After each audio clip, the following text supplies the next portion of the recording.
Hello, hi everyone, welcome to Pinterest. Thanks for attending, thanks to all the Pinterest engineers for attending, and thanks to all the external audience to attending, and thanks to Trevor to come and to be able to give a talk today. So my name is Jure Leskovec, I'm the chief scientist here and head of Pinterest Labs, and I'm also a professor of computer science down at Stanford. And machine learning is really kind of at the core of Pinterest, and we are very heavily investing at it. Practically every aspect of Pinterest is run by machine learning. Everything from user modeling, recommendation, ads, visual search, and image recognition all depend critically on machine learning systems. If we turn the systems off, Pinterest basically becomes unusable and you can do nothing with it. So what this means is that we are super excited at Pinterest Labs to create the distinguished lecture series that will run on a monthly basis. So every month we will bring a renowned researcher from academia or industry to share their cutting-edge research in the area of machine learning and artificial intelligence. So about once a month, we will bring a star researcher here to tell us about their research in machine learning and AI. The agenda for today is as follows. We'll hear the talk for Professor Trevor Darrell, then we'll have some questions, and afterwards you are all invited to hang out, have dinner, drinks will be there, and come talk to us. So now to introduce the speaker. So I'm really super excited to have Trevor Darrell open our distinguished speaker series. Professor Darrell is at the Faculty of Computer Science and Electrical Engineering Division at UC Berkeley. He leads the Berkeley's Deep Drive, as well as the Berkeley Artificial Intelligence Research Lab. Trevor's group is at the cutting edge of computer vision and deep learning research. His group develops groundbreaking algorithms for large-scale perceptual learning, object recognition, and activity detection. His group also developed a very popular and well-known open-source deep learning framework, Caffe. Applications of his research are broad and include autonomous vehicles, visual search, and interactions with robots and mobile devices. Before joining Berkeley, Trevor was at the faculty at MIT, where he directed the Vision Interface Group, and he also received a PhD from MIT. On top of this, Trevor is also very much involved in many startups, and he also works with us here at Pinterest on our deep learning and computer vision algorithms. And as you will see from the talk, Trevor's research is an amazing combination of deep technical expertise and high-impact applications. So I'm really super excited to have Trevor here today, and please help welcome him. Okay. Thank you very much. It's quite an honor to be here. With an introduction like that, I should just let Yuri give the rest of the talk and bask in that glory. And it is fantastic to be here and an honor to start this lecture series. I think it's going to be a great thing. I feel like I'm already a member of the family at some level. I have been helping out with the visual search team for 2 or 3 years now. Dimitri and his colleagues, and I really enjoy helping out with the Pinterest product and mission, and it's a great group of people and a great environment. And so what I'm not going to do here is talk about the Pinterest work, since I think many of you probably know about it, and the Pinterest team should present that. I'm going to present some of the other stuff, more crazy stuff that we're doing over at Berkeley, where I lead a group of fantastic and crazy grad students. So we all know that deep learning has had a lot of successes. It's sort of unreasonably easy to get things to work quickly and across a whole range of tasks, from natural language processing to face recognition, metadata tagging, playing games, and so on and so forth. You try a deep learning algorithm and it just works. So maybe we're done. Right? Maybe it's just a matter of going out there and labeling lots of data. And that's what probably your first thought is, but you quickly run into the problems of the real world. You're deploying something for real users, and their needs and interests are changing from day to day, maybe even from hour to hour. And you really can't just rely on the standard paradigm of supervised deep learning. And we want to have the power of these deep learning models, but for the kind of flexible and interactive tasks that characterize Pinterest and interactive social media in general. So sort of jumping a little too into sort of the buzzwords here, but the main theme that contemporary AI research at Berkeley and most of the major labs right now, the main theme that characterizes the cutting edge is not just focusing on the sort of deep learning that you can run by turning on the tool, by flipping a switch in your favorite toolkit. But how do we move beyond supervised learning? How do we learn how to learn? Right? This is often called meta-learning, or the problem of engaging in new environments. So I'm going to, in the hour or so that I'm going to, I guess 40 minutes now, I'll try and keep us close to schedule. I'm going to try and give you a taste of some of the different problems that we're working on in these arenas, and in particular focusing on adaptation, self-supervision, explanation, and sort of networks that not only do deep learning but learn how to reason. So that's sort of a bit of the menu for today, and the sort of characteristic problems and applications of each will be autonomous driving for vision and domain adaptation, maybe game playing for RL and supervised, self-supervised curious learning. And then down here we'll talk about sort of this cutting edge of models that have structure and interpretability and what that means. Okay, so let's get started in the first few points here, and I'll try and tell you the story with concepts and pictures as much as mathematics. I assume a lot of you know all of this, a lot of the details, and a lot of you don't. So I'll try and explain it at multiple levels as we go. So we've had this great increase in performance in computer vision, and it's still continuing, and more, this sort of dramatic increase in performance on a wide range of tasks, from image classification to detections, supervision, really kicked in about 5 years ago, and it's still going strong. And it's led to the key idea comes from the notion of having a model which is jointly trained and where you optimize both the feature space that you're learning over and the classifier that you're learning over. And this is not a new idea. It dates back to architectures from neuroscience in the 60s to very early deep learning models in the 80s, and then pioneered by Jan LeCun and some of his colleagues in the late 90s, and then was rediscovered in sort of 2012, and life moves quickly, and there's a sort of a stable of models that are coming out each and every month. And what's the key to these models? Well, part of it is that they're deeper. There are more and more layers, especially convolutional layers, that lead to more expressiveness of the models. They can actually capture more things. They have more parameters. And to learn these, of course, the thing that really kicked it off and why it was sort of dormant from the early 90s until 2012 era is there just wasn't enough data and there weren't enough processors to train these things, right?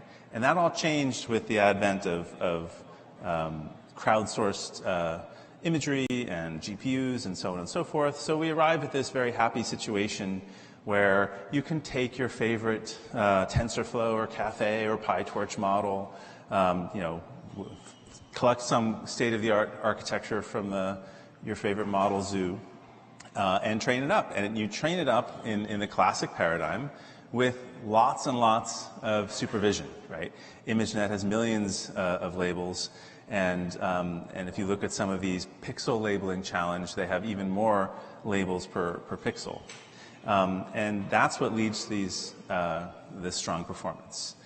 But there's a catch, right? The catch is that for all of these, the power of these models, for all of the training data that they have, as I tried to allude in my introduction, you're going to get caught with a task or a user or a product that you go out in the field and you see something new, right? This is, you might be training on ImageNet, but now you're testing on some video that the user uploaded. So if you train and test on ImageNet, you're going to get great performance because that's what the academic teams have trained their model on, and the model understands what ImageNet's all about. But even just going from an image to a video actually is a domain shift. I mean, it shouldn't be. If my job was done and there was no need to do research on computer vision, we wouldn't have that kind of shift. Like, we would have models where the model's perception was very much like the perception of a human. But that's not where we're at right now. Or that's where we're trying to go. That's the punchline here. But the models that we have of today, which learn, for example, how to classify images on ImageNet, they do very well on ImageNet, but they can start to do very poorly as soon as you do something that's slightly different. So a lot of what industry does right now, and it's a totally good idea, is they go out and label the hell out of every aspect of their data in their world. So one solution to this problem is to go out and label all the videos. And you know, Google's doing that and other people are doing that. But okay, you can do that for videos, you can do that for something else, and then there'll be a new domain. I'll give you cartoon images, right? How do you, at some point you want to have a system that doesn't require supervision in every possible new environment, in every possible new domain. So that's what we want to do. We want to have models which can learn in one environment, can learn from ImageNet or learn from other sources, but we know we're going to actually deploy them in a different environment. Maybe it's a cell phone video, maybe it's a UAV flying around taking pictures. Maybe a consumer is taking these pictures in contrast to a professional photographer who's taking these pictures on ImageNet. Images on ImageNet are all designed to sell advertisements. And that might be kind of actually closer to Pinterest pinned images, but certainly when you have user uploaded images, it's often very different. They're uploading selfies, they're uploading random shots, and all of these, all of the many subtle things that vary between professionally composed photographs and kind of found in the wild photographs can change. So what are we going to do? So I'm going to kind of try and give you a sense of the technical approaches that we take to try and learn in one environment and train in another environment. And we call this domain adaptation. And there's been a whole bunch of exciting work from my lab and from other labs which essentially explore deep network architectures that have parallel structures. So you can learn part of it on one data set and maybe part of it on another data set, maybe without labels, and have the knowledge that you learn on one data set transfer to the other data set. So the key idea is to learn a representation that's invariant to the difference between these domains. We want to overcome, we know we're going to be training in one environment and testing in another environment. And so we want our machine learning system to ignore the difference between those environments. In the old days, we would have hand engineered some sort of feature, some sort of edge detector, where we kind of had expert knowledge saying that's what matters. We had to give all that up when we kind of jumped back in the deep learning paradigm, and we like having given that up, but we want some of that back. Right? I'd like to bring some knowledge in, somehow some constraints that say there's some things that I shouldn't care about. And so that's this idea of deep domain adaptation. So we're going to try and say that I have different domains and I shouldn't care about the distinctions across these domains. So we're going to learn a representation like that. So how are we going to do this? Well, I'm not going to have any supervision in the target domain. I'm not going to have any labels of cats versus dogs, for example, in this target domain. I'm going to have lots of targets, lots of labels in the source data. So the idea that I'm going to exploit here is to say, I'd like to not be able to tell the difference. If something doesn't matter, it's also very related, but I'm not going to have time to talk about it today, to fairness in machine learning. If you're going to build a classifier that's going to make a decision about certain populations, you may know there's certain attributes that I actually don't want to have be relevant to the decision. So you can actually try and explicitly add constraints to machine learning algorithms to say, let's ignore those. Let's make sure those are not predictable from the representation that I'm using to do machine learning. So that's the same idea that we're going for here in this class of domain adaptation methods. I'd like to have a representation where I can put a cat, well, this should be a picture of a dog, actually. I can put a dog through here, or I can put real images of cats and dogs in through here, and I get some distribution of activations. I can put real images of cartoon images of cats and dogs in here, and I get some distribution of activations. And I'd like to make sure I can't tell the difference there. So that's the core idea that our domain adaptation work has been exploring over the years. And the earliest methods would do something very simple, like just take the average or fit a Gaussian to these models and say the sufficient statistics of these should be aligned. You can align the means. That was called the MMD algorithm. You can align the variances or the second moments. That was called the choral algorithm. And now, the state-of-the-art methods use adversarial learning, which is also very closely related to a hot class of deep learning architectures called generative adversarial networks, or GAN models. Here, it's a domain adversarial framework, where we have some source data, which is being run through a representation, and we actually can classify the labels provided with that source data.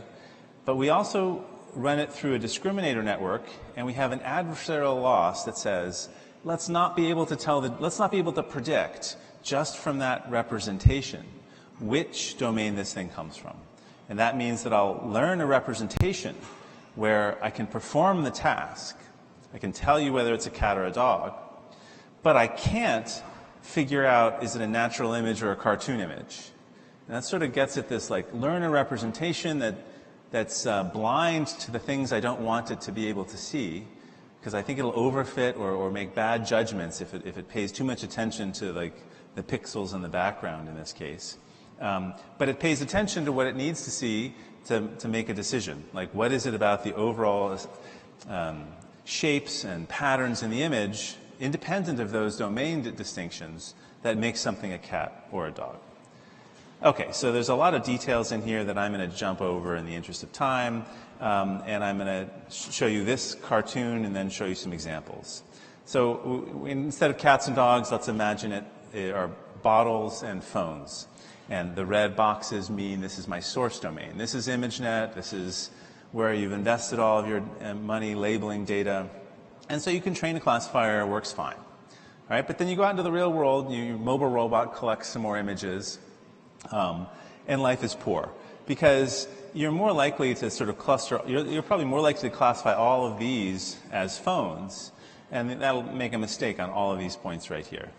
Because there's so much domain shift, and it's dominating the class distinction.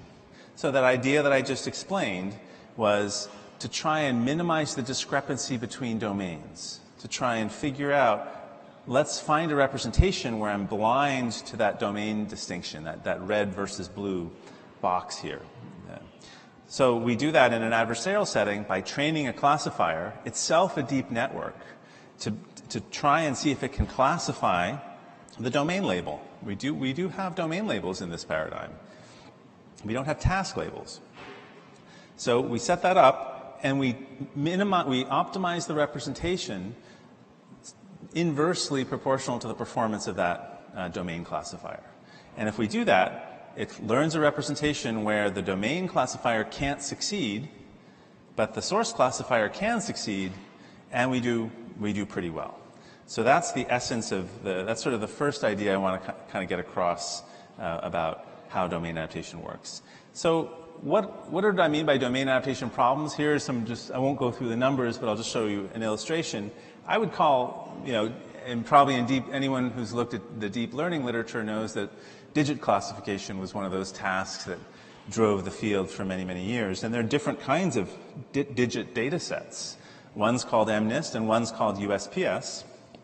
And it's shocking, but you get a pretty big performance drop just by training on one of those and testing on the other versus training and testing on the same one. So that you'd really think that it wouldn't matter which kind of digit you trained on, but there's lots of subtle differences, and this algorithm overcomes that largely. So you can train on one of these and perform on the other. And here's a sort of a medium-sized domain shift, street view house numbers. These are also digits, but they're way more complicated. So we'd like to be able to train on one of these data sets and test on the other and not have the algorithm, overfit to one or the other. I'll just throw this up and mention that a domain can be very different. It can be a completely different sensor signal. We could have a setting where we train on depth images and test on real-world images, or vice versa. And this class of technique that tries to align representations can give a significant improvement over just taking the thing that you learned on raw pixels and trying to run it on a raw depth image. So this is very, I kind of gave you the more theoretical or conceptual perspective. It has very important practical interest in autonomous driving research right now. That's one of the main exciting areas of computer vision, and we're focusing on that at Berkeley, and many others are as well. And here's an example of what the state-of-the-art of fully supervised computer vision is. It's pretty good. This is a data set that was collected by Daimler and some German labs.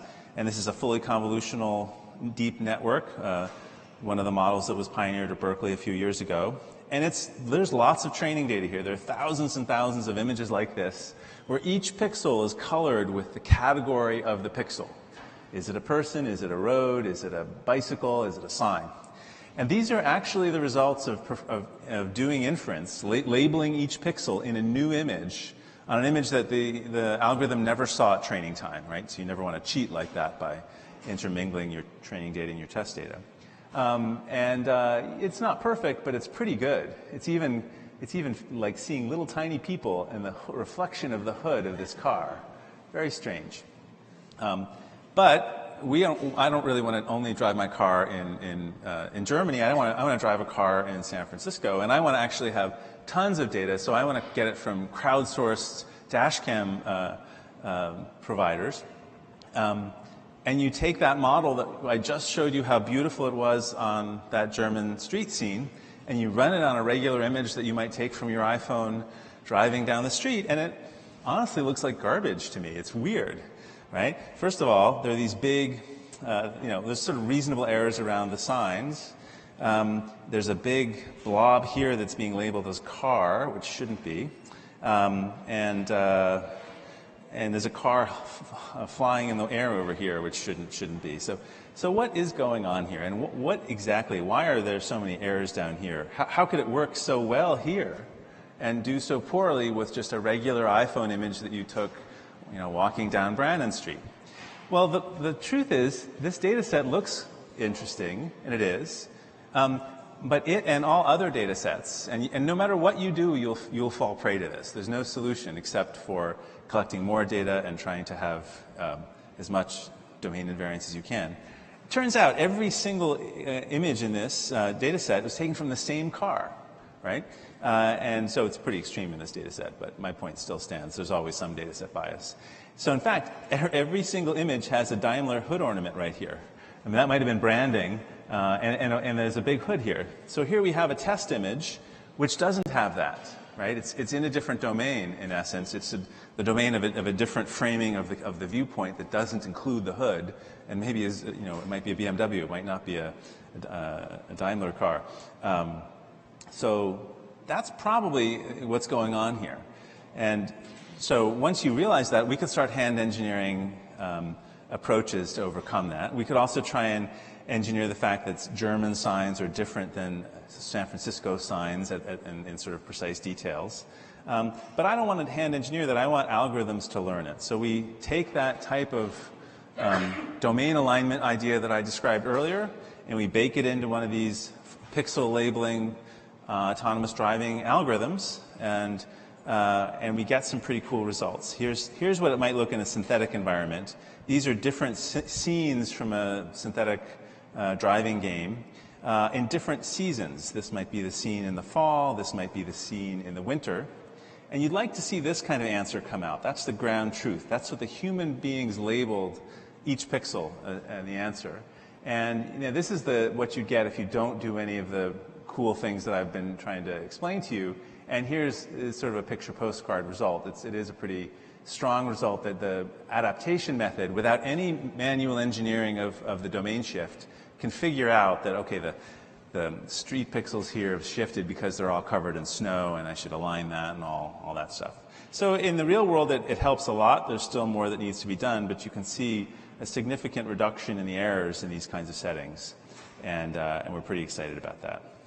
So that's this idea of adaptation to new environments, and I think I probably spent more time than I should have on that, but I want to at least give you one idea in some detail so you can wrap your head around it.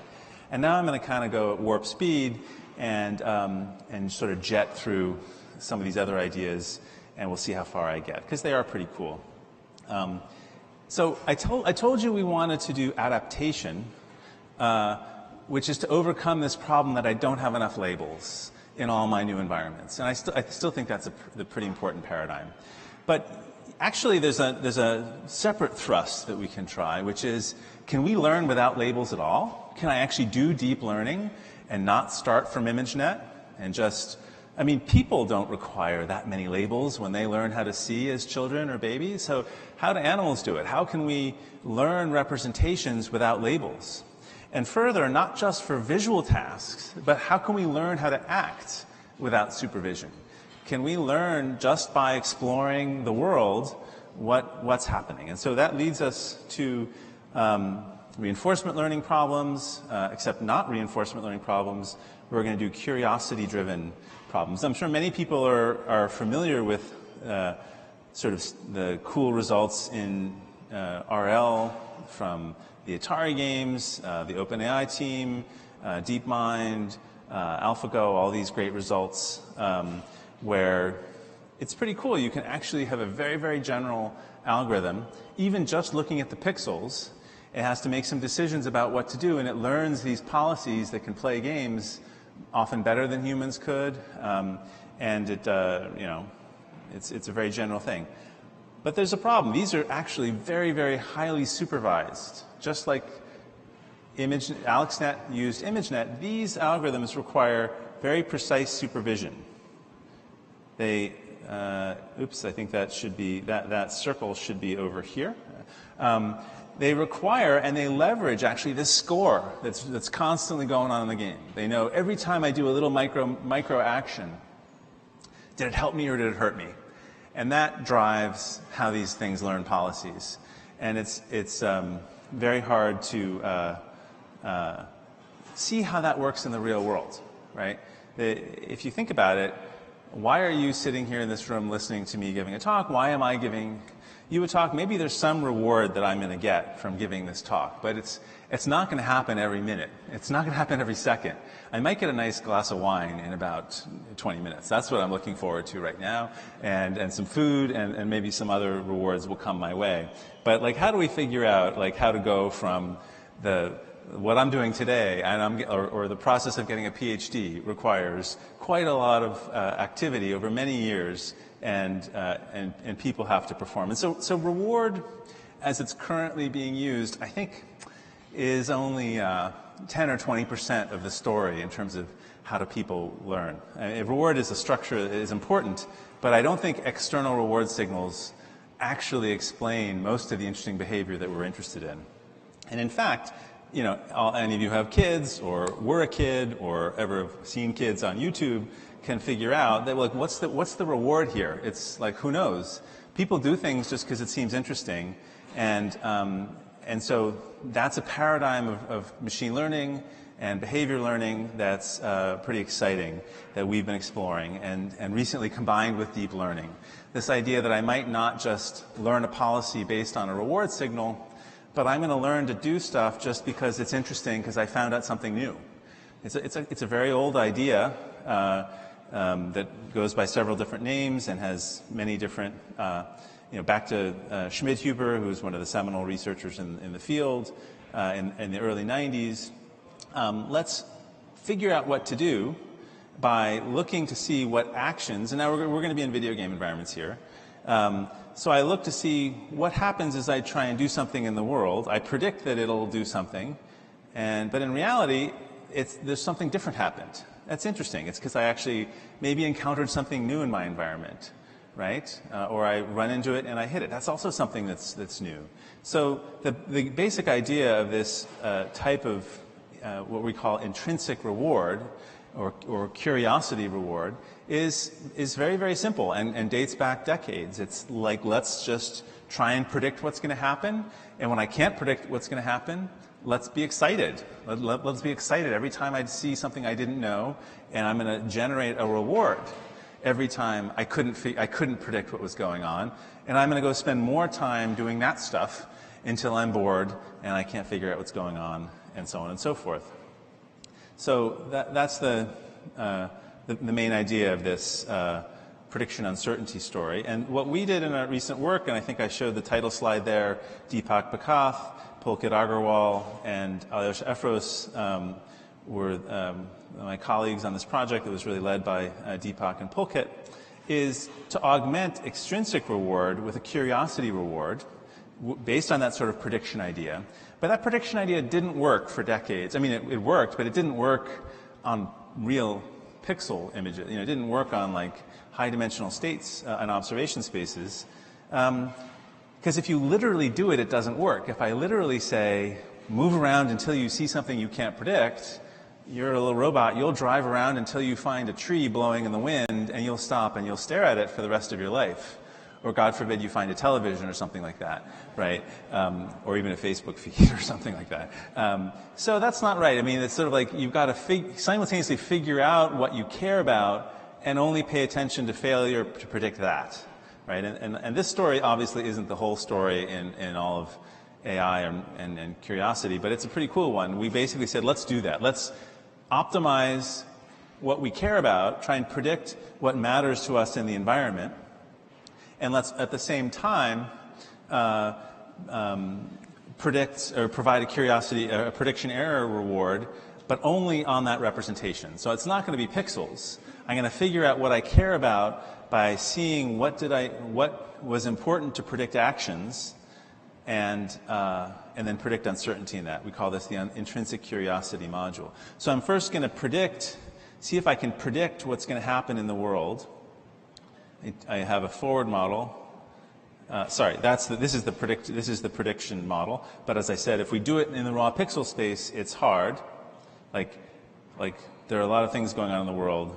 I shouldn't care about all of them, and so on and so forth. I only care about one thing that I care about. So the novelty here is not only to do a curiosity reward in terms of the uncertainty of prediction, but also to learn a representation at the same time. And I learn the representation by figuring out what part of the environment do I care about. And I care about things that can do stuff in the world that will change my outcomes. So you can have a proxy for that by thinking of it as an inverse model. What aspects of the feature would predict what action was just taken by the agent? So some things, like the clouds, aren't going to matter, and I'm going to ignore them. Or maybe an advertisement rolling by as I'm doing an autonomous driving task. And I'm going to learn to ignore those. But other things do matter, like roads and turns. And so I'm going to learn that those, my action affects those, how I navigate. And I'll reward novelty and the lack of predictability in that representation. So here, no reward. Again, we're ignoring those digits in the upper left-hand corner. Here's what a random agent does at the start of training. And then after it is trained for a while with no reward at all, it still learns to do, actually it learns to do pretty well. And that was sort of, I think, the subtle or interesting thing about this line of work, that just with curiosity you actually learn. I think it does actually jump over that thing in a second, but I'm going to keep going. It learns to do tasks that you think would need reward to actually happen, and it turns out it's all because you maybe get an implicit reward from staying alive. Like the longer it is getting a reward from staying alive, but that seems like a reasonable reward to get. That's the kind of delayed reward of me getting a glass of wine at the end of this talk, or, you know, we go to work because our bank accounts will increase every month or something like that. That seems valuable, or we get a degree, or we graduate. But how do we decide what to actually do? So these skills generalize to different levels, even different levels that are very visually different, and so on and so forth. I'm going to go ahead in the interest of time. So last example here, we explore these on 3D environments, and hopefully we'll be showing videos soon on real-world environments like this, where if you just randomly explored the world, you'd get stuck or do not very interesting things. But if you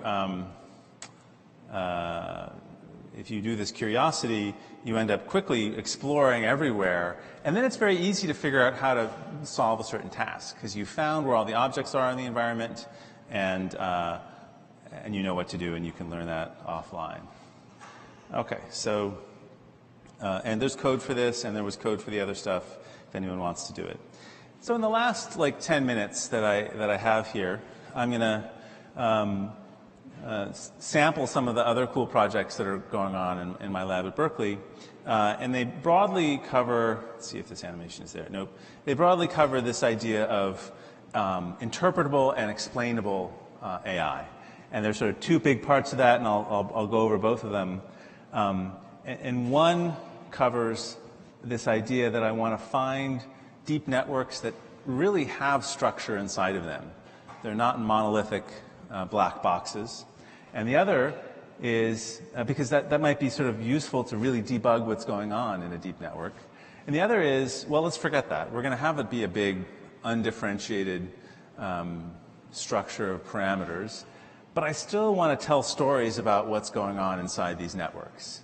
And I'd like to have a model, just like a human being. If it makes a classification decision, I say this is a cat, or this is a dog, or this is a yellow-bellied, you know, woodpecker, or something like that. I can tell you why I think it's true. Or if I've chosen to do some action in the environment, I can tell you a story about why I think I did it. And people may not really know why they do things, but they're still very good at telling you stories about why they did things. And we want deep learning architectures that could do that. So we want deep learning architectures that can do both. And we have a great project with multiple partners and a team on this. And so, you know, broadly, we want agents that can do a lot of tasks for you, and not just perform the task, but explain them,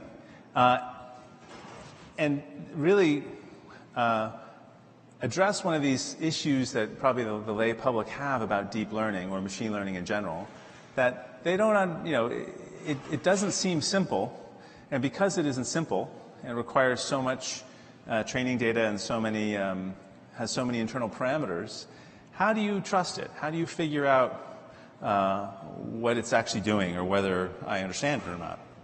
And so that's kind of one of the real motivations for explainable artificial intelligence and explainable deep learning systems.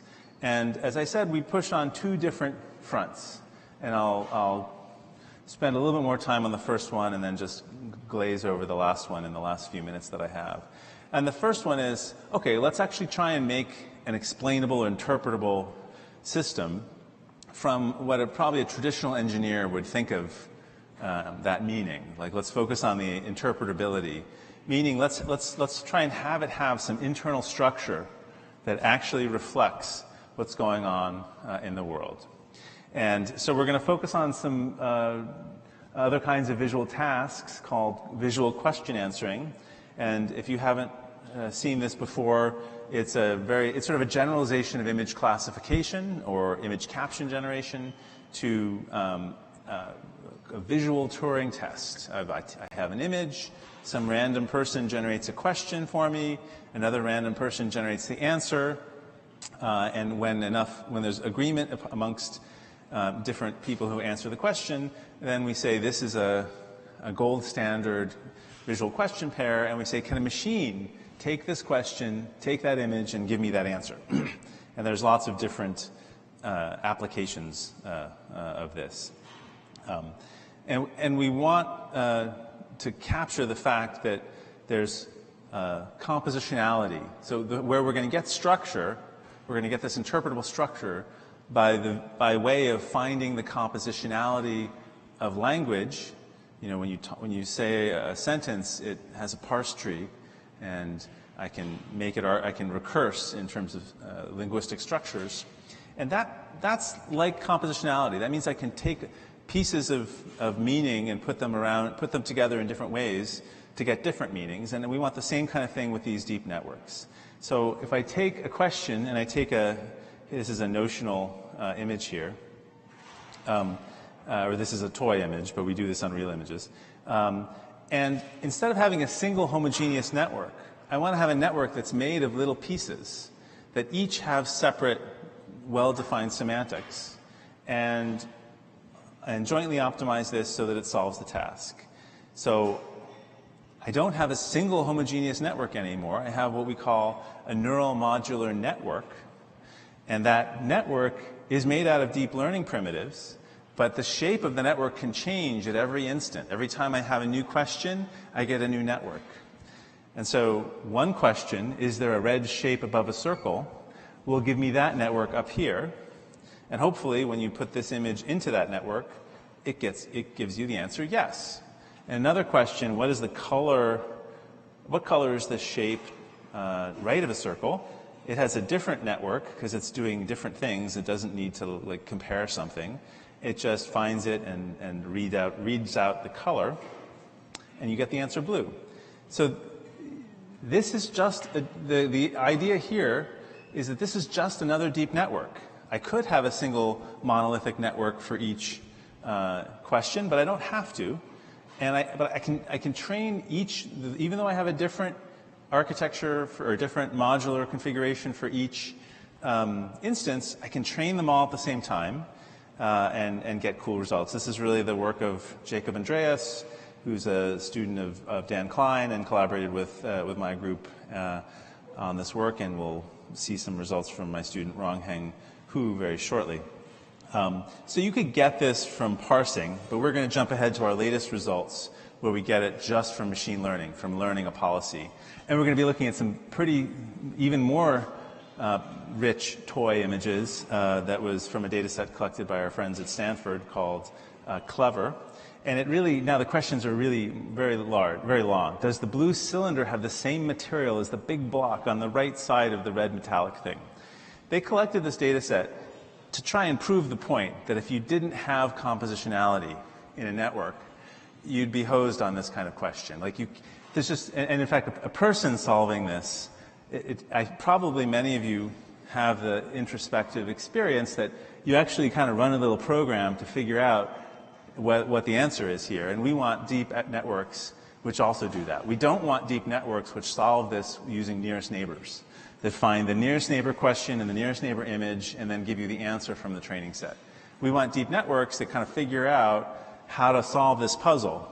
We might use nearest neighbors to figure out what's the strategy for solving the puzzle. I mean, at some point, at the end of the day, you're doing machine learning, and machine learning is always going to be epsilon away from nearest neighbors. So this is this paper called Learning to Reason we're going to present at ICCV in a couple of weeks. Feel free to look at it. It's on archive. And I'll just step through the processing of this story. How many other things are of the same size as the green matte ball?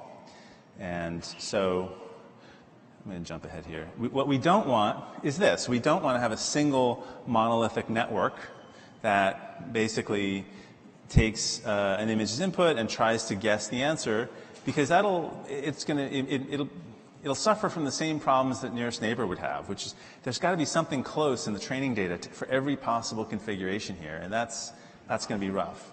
What we want is something that actually runs a little program that says, I can see that the strategy to solve this question is to do a series of 3 things. Perhaps the first thing is to find the green matte ball. So we have a find module that grounds itself in the text, takes an image, and then outputs a little map. And so this is directly interpretable. That's why I'm talking about it in the context of explanations. It's much easier to debug this and look at what's going on and maybe get trust or not about what this network can do, because you can say, oh, it can find the green matte ball. Cool. And then there's another module that finds a relationship. It finds things that are objects that are the same size. And, oh, that's the map of all the things that are the same size. That's pretty cool. And I think itself is the same size. And then we take the output of that and count. And the answer is 4. So that's what I mean by an interpretable modular network. And here's an example for that other, for a different sentence. Does the blue cylinder have the same material as the big block on the right side of the red metallic thing? You can probably figure out they didn't have human beings generate this. This was generated from computer graphics program. So the downside, so there's an upside to this data set, which is it really does probe compositionality. There's a downside to this data set, which is it isn't natural image. They aren't natural images. And if you're interested in this, we can talk about the pros and cons there, because the jury is still out as to how much of this really matters on real user data or not, and so on and so forth. But I think it's cool, and I've just explained it to you, and the code is there, and you can see our paper. So in the last couple minutes, I think I started about 10 minutes late, so I might run 2 or 3 minutes late here. I was supposed to end 10 minutes early, though, wasn't I? What is the schedule? Where am I on my clock?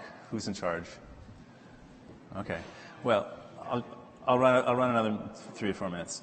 So, because I think I said that's the explanation story that an engineer would build and that I'm very excited about. But there's an equally exciting perspective, which may be more what a psychologist would bring, which is, there's lots of pros and cons of explanations. And if we elicit an explanation from human subjects, it's not clear to me that for any phenomenon in AI, humans are still the ground truth, right? Like, what does it mean to perceive an object? What does it mean, or animals are the ground truth? Like, humans use explanations probably because they're useful. And so we should pay attention to what explanations humans provide. And I'm pretty sure when I explain something to you, I'm not giving you a debugging interface to my brain. I don't know how my brain works, and I'm pretty sure the explanations that I give you are not actually ground truth reflective of activations in my brain. No, they're stories about rationales or reasons, or why do I think this person is skiing? Because they're on skis and they're going down a mountain. Seems obvious to me. Or that might be, a bit. Or if this was a fine-grained task and it was a particular species of bird, I would say, oh, this is a certain kind of species. I know the answer. Blah blah blah. And so these are a different kind of explanation model that aren't necessarily debugging models, but they're more rationalizations or justifications. They're stories that humans would tell that would be this is a pretty good story about why a reasonable agent or a reasonable person would have made this decision, right? So, and we're thinking of these justifications both in terms of text and in terms of visualization of where a model was looking. That's more the interpretable kind, I should say. The attention is a blurry case. Attention, I can either convince you that it's a justification or that it's a debugging interface. And there's been great progress on vision and language models. I don't have time to mention it, but many of you must have seen it over the years. I can take an image or a video and output a string, and just the same way I can classify a task.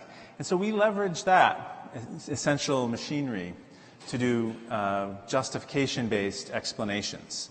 So you might think of a normal image caption, which is like I take an image and I output a sentence, as being highly image relevant, but it has nothing to do with a decision. There's no task. So I'll output the same text no matter what I was doing. In contrast, I might have a task, and I can define what that task is, read it out of the dictionary, if you will, but it doesn't have anything to do with an image. Like, I'm going to give you the same definition of a different species, irrespective of what the image is. So a visual explanation is some text that's both conditioned on an image, depends on what's in the image. Like I'm not going to talk about something that's not in the image, and it depends on what I just did and what the task is. So if I'm asking you about the bird, I'm going to talk about the bird. If I'm asking you about the sea state, I'm not going to talk about the bird. I'm going to say it's a calm sea. It's not a rough sea or something like that. So we have some cool, very complicated, in this case, non-modular architectures. I'm not going to explain this in any detail, but the crux of it is I have all this machinery over here that's like a traditional image caption generator, if anyone knows what I'm talking about, LSTM in here. And the one main thing I do is I actually have a classifier over here. This is maybe a state-of-the-art fine-grained classifier, and I condition it so that I make it such that the text that I generate is discriminative for the category that I picked. That in a nutshell is the idea. And so you can get these stories out of the machine, which are stories that seem relevant both to the decision that was made and to the image. So it's basically taking an image captioning system and yoking it towards some discriminative task. And I'm just going to close by showing you some cool visualizations of attention, where we have, which is also a form of explanation, and these attention masks are pretty cool. You give the system a image and a question, and it answers the question. It also shows you what it was looking at when it answered the question, and you can see that even for the same image, as you change the question, it moves its attention around. What's the hairstyle? And you can see when it makes errors why it made a certain kind of error. Like here, it got the wrong answer, but it got the right attention. So it's clear that if you were, debugging this, it would be, well, it's just not fine-grained enough to see, or not fine resolution enough to pick out that that's gold. It blurred together the red and the pink, and that makes sense. All right, so I did get through all of this stuff sort of on schedule, and it really was a broad tour of where's the state of the art in AI, and hopefully many of these things are relevant to Pinterest's challenges and other challenges in industry going forward, because I think it's not going to be possible to label everything all the time. And while that is pretty good workflow right now, and it would be foolish not to invest in that, there will come a time when you have more data than you can possibly label or pay for, or it's going to happen so quickly that you don't have time to do it. And so and it's also not how people do it and how biological learning systems do it. So we're very excited in academia and at Berkeley with these learning-to-learn systems that can, at minimum, adapt to new domains to make things that are learned in one place more useful in another place, that can learn without labels at all, both low-level representations, I didn't have time to talk about that, and also behavior representations, curiosity, and all of these things in the end of the day, even the supervised learning systems we should strive as much as possible to make them compositional and explainable, and have systems that people can understand and trust as well as they possibly can. Thank you very much.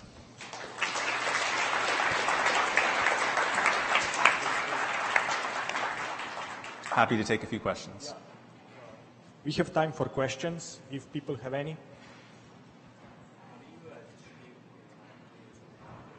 I have a lot of graduate students. The question was, how do I distribute my time across these different projects?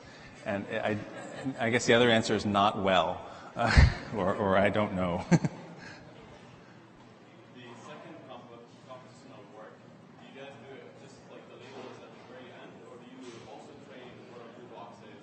Like the modules internally, do you train? No, you should, you could. That would be future work. We didn't actually yet. So it's all trained jointly from the entire corpus, so you only see it in its full structure. We do have one project where we added that to one of our models, but not for question answering. That was for image captioning. Because the models still are weak. If it hasn't seen the word giraffe in any of the questions, it won't have any idea what a giraffe is. So it won't be able to answer a new question about a giraffe. So yeah, we should and have in some of our captioning work then trained a model on like just giraffe image, like try to have a lexicon of nouns. It turns out to be trickier than you realize to do that, but we do have a couple papers on that. I was wondering how much of your work on model justification or explanation can be applied to data that's not as structured. So, for example, It's here... not what? I'm sorry, there's a little bit of noise in the kitchen. I was wondering how much of your work on model explanation can be applied to data that may not be as structured as image data. So, for example, here at Pinterest, we use deep learning to predict a user's engagement with a piece of content. So it doesn't necessarily have that same structure. And so I wonder if that might apply, and if so, how might that look like? The broader effort in explainable AI will apply to that. At Berkeley, we're only focusing, I have to say, on images and behavior. But other colleagues, there's actually this large government-funded program on this, and we're one of 10 different teams. Most of the other teams are actually not caring so much about image data and caring about insurance decisions or whatever. So I'm not sure we're specifically addressing that, but the community is, and I'm happy to try and make connections and counsel on that going forward. Let's end it here. Thank you everyone for attending. Please join us for dinner or come here to talk to Trevor. Thanks again.